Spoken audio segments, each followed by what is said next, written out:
Hi friends, ನಾವು ದಿನನಿತ್ಯ ಮನೆಯಲ್ಲಿ ಬಳಸುವಂತಹ ಕನ್ನಡ ವಾಕ್ಯಗಳನ್ನು ಯಾವ ರೀತಿಯಾಗಿ ಇಂಗ್ಲೀಷಲ್ಲಿ ಬಳಸ್ಬೋದು ಅಂತ ನೋಡೋಣ. What is your name? ನಿನ್ನ ಹೆಸರೇನು? My name is Bhadra. ನನ್ನ ಹೆಸರು ಭದ್ರ. ಈಗ ನಿಮಗೆ ಯಾರಾದರೂ ವಾಟ್ ಈಸ್ ಯುವರ್ ನೇಮ್ ಅಂತ ಇಂಗ್ಲೀಷಲ್ಲಿ ಕೇಳಿದಾಗ ನೀವು ಅದಕ್ಕೆ ಮೈ ನೇಮ್ ಈಸ್ ಭದ್ರ ಅಂತ ಆನ್ಸರನ್ನು ಮಾಡ್ಬೋದು. ಈಗ ಇಲ್ಲಿ ಭದ್ರ ಅಂತ ಇದೆಯಲ್ವಾ, ಅಲ್ಲಿ ನಿಮ್ಮ ಹೆಸರನ್ನು ಹಾಕೊಳ್ಳಿ ಆಯ್ತಾ. ಈಗ ನೀವೇನಾದರೂ ಬೇರೆಯವರ ಹೆಸರನ್ನು ತಿಳ್ಕೊಳ್ಬೇಕು ಅಂತಂದರೆ ಇಂಗ್ಲೀಷಲ್ಲಿ ಕೇಳಬೇಕು ಅಂತಂದರೆ ವಾಟ್ ಈಸ್ ಯುವರ್ ನೇಮ್ ಅಂತ ಕೇಳ್ಬೋದು. ನಂತರ what is your father name? ನಿನ್ನ ತಂದೆಯ ಹೆಸರೇನು? My father name is Krishna. ನನ್ನ ತಂದೆಯ ಹೆಸರು ಕೃಷ್ಣ. ನಿಮಗೆ ಯಾರಾದರೂ ವಾಟ್ ಈಸ್ ಯುವರ್ ನೇಮ್, ನಿನ್ನ ತಂದೆಯ ಹೆಸರೇನು ಅಂತ ಕೇಳಿದರೆ ನೀವು ಮೈ ಫಾದರ್ ನೇಮ್ ಈಸ್, ಇಲ್ಲಿ ಕೃಷ್ಣ ಅಂತ ಇದೆಯಲ್ವಾ, ಅಲ್ಲಿ ನಿಮ್ಮ ತಂದೆಯ ಹೆಸರನ್ನು ಹಾಕ್ಕೊಳ್ಬೇಕು ಅಷ್ಟೇ ಗೈಸ್. ಹಾಗೆ ನಿಮ್ಮ ಫ್ರೆಂಡ್ಸ್ ಇರ್ತಾರಲ್ವ, ನಿಮ್ಮ ಫ್ರೆಂಡ್ಸ್ನ ಫಾದರ್ಸ್ ನೇಮ್ ಏನಾದ್ರು ನಿಮಗೆ ಬೇಕು ಅಂತ ಇದ್ದರೆ ನೀವು ಅವರಿಗೆ what is your father's name ಅಂತ ಕೇಳ್ಬೋದು ಆಯಿತಾ, ನಿನ್ನ ತಂದೆಯ ಹೆಸರೇನು ಅಂತ. ಫ್ರೆಂಡ್ಸ್, ನಂತರ what is your mother name? ನಿನ್ನ ತಾಯಿಯ ಹೆಸರೇನು? My mother name is Sumitra. ನನ್ನ ತಾಯಿಯ ಹೆಸರು ಸುಮಿತ್ರಾ. ಗಾಯ್ಸ್, ಈಗ ಇಲ್ಲಿ ನಿಮಗೆ ಯಾರಾದರೂ what is your mother name, ನಿನ್ನ ತಾಯಿಯ ಹೆಸರೇನು ಅಂತ ಕೇಳಿದ್ರೆ ನೀವು ಮೈ ಮದರ್ ನೇಮ್ ಈಸ್, ಇಲ್ಲಿ ಸುಮಿತ್ರಾ ಅಂತ ಇದೆ ನೋಡಿ, ಅಲ್ಲಿ ನಿಮ್ಮ ತಾಯಿಯ ಹೆಸರನ್ನು ಹೇಳಬೇಕು ಗಾಯ್ಸ್. ನೀವೇನಾದರೂ ನಿಮ್ಮ ಫ್ರೆಂಡ್ಸ್ನ ತಾಯಿಯ ಹೆಸರನ್ನು ತಿಳ್ಕೊಳ್ಬೇಕು ಅಂತಂದರೆ ನೀವು what is your mother name ಅಂತ ಕೇಳ್ಬೋದು. ನಂತರ what is your sister name? ಇಲ್ಲಿ ಸಿಸ್ಟರ್ ಅಂತ ಇದೆ. ಸಿಸ್ಟರ್ ಅಂದರೆ ಅಕ್ಕನೂ ಆಗುತ್ತೆ, ತಂಗಿನೂ ಆಗುತ್ತೆ. ನಿನ್ನ ತಂಗಿಯ ಹೆಸರೇನು ಅಂತಲೂ ಆಗುತ್ತೆ, ನಿನ್ನ ಅಕ್ಕನ ಹೆಸರೇನು ಅಂತಲೂ ಆಗುತ್ತೆ. ಮೈ ಸಿಸ್ಟರ್ ನೇಮ್ ಈಸ್ ಅಕ್ಕ ಮಹಾದೇವಿ. ನನ್ನ ತಂಗಿಯ ಹೆಸರು ಅಕ್ಕ ಮಹಾದೇವಿ, ಅಥವಾ ನನ್ನ ಅಕ್ಕ ಆಗಿದ್ರೂ ಕೂಡ ನನ್ನ ಅಕ್ಕನ ಹೆಸರು ಅಕ್ಕ ಮಹಾದೇವಿ.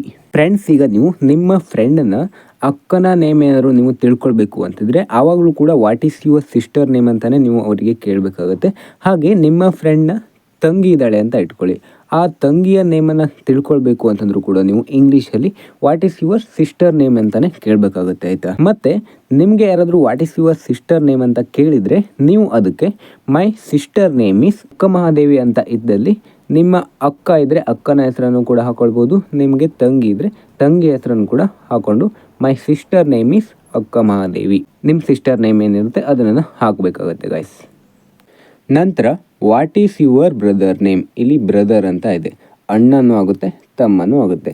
ನಿನ್ನ ತಮ್ಮನ ಹೆಸರೇನು ಅಥವಾ ನಿನ್ನ ಅಣ್ಣನ ಹೆಸರೇನು? ಅದಕ್ಕೆ answer my brother name is Bhadra. ನನ್ನ ತಮ್ಮನ ಹೆಸರು ಭದ್ರ ಅಥವಾ ನನ್ನ ಅಣ್ಣನ ಹೆಸರು ಭದ್ರ. ನೀವು ಈಗ ನಿಮ್ಮ ಫ್ರೆಂಡ್ಸ್ನ ಅಣ್ಣನ ಹೆಸರನ್ನು ತಿಳ್ಕೊಳ್ಬೇಕು ಅಂತಂದ್ರೂ ಕೂಡ ನೀವು ಬ್ರದರನ್ನು ಬಳಸ್ಬೋದು. ಹಾಗೆ ನಿಮ್ಮ ಫ್ರೆಂಡ್ಸ್ನ ತಮ್ಮನ ಹೆಸರನ್ನು ತಿಳ್ಕೊಳ್ಬೇಕು ಅಂತಂದ್ರೂ ಕೂಡ ನೀವು ಬ್ರದರನ್ನು ಬಳಸ್ಬೋದು. ಈಗ ಎರಡೂ ಕೂಡ ಸೇಮ್ ಆಯಿತಾ. What is your brother name ಅಂತ ಕೇಳಿದ್ರೆ ಆಯಿತು, ನಿನ್ನ ತಮ್ಮನ ಅಥವಾ ನಿನ್ನ ಅಣ್ಣನ ಹೆಸರೇನು ಅಂತ ಕೇಳಿದಾಗೆ ಆಗುತ್ತೆ.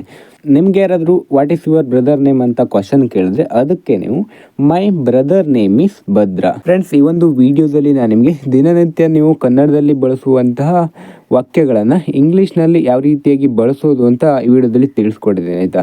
ನಿಮಗೆ ಒಂದು ವಿಡಿಯೋದಲ್ಲಿ ಏನೇ ಡೌಟ್ಸ್ ಇದ್ದರೂ ಕೂಡ ಕಾಮೆಂಟನ್ನು ಮಾಡಿ. ಹಾಗೆ ನೆಕ್ಸ್ಟ್ ವಿಡಿಯೋದಲ್ಲಿ ನಾನು ನಿಮಗೆ ಇನ್ನೂ 10 ದಿನನಿತ್ಯ ಬಳಸುವಂತಹ ವಾಕ್ಯಗಳನ್ನು ಯಾವ ರೀತಿಯಾಗಿ ಕನ್ನಡದಲ್ಲಿ ಬಳಸುವಂಥ ವಾಕ್ಯಗಳನ್ನು ಯಾವ ರೀತಿಯಾಗಿ ಇಂಗ್ಲೀಷಲ್ಲಿ ಬಳಸ್ಬೋದು ಅಂತ ನಿಮಗೆ ತಿಳಿಸ್ಕೊಡ್ತಾ ಹೋಗ್ತೇನೆ ಆಯಿತಾ.